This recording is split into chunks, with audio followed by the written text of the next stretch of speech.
This was so much better. So, as you may have seen in my last video, I attempted to sew the binding on without doing any techniques that would help that.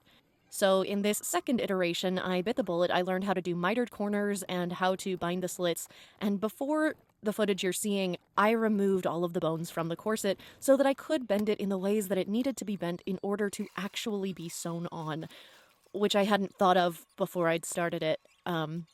But hey, I got there eventually. So I trimmed all of the loose threads after I finally finished sewing around all those edges along the bottom, which took so long but looks so much cleaner. And now I'm just going back over the top of it and getting it looking actually good. Where the binding was falling off in the first version of this, it's stable, it's secured, and it looks so much more flat and clean and just gorgeous.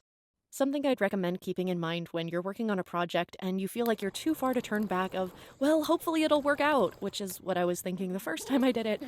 Pause. Take a minute or two break and step away, because that minute or two could save you potentially hours of work, depending on the project you're working on.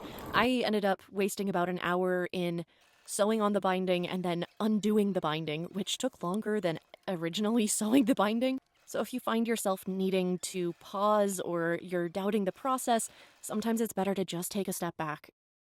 Only one more video of this corset, so stick around for more.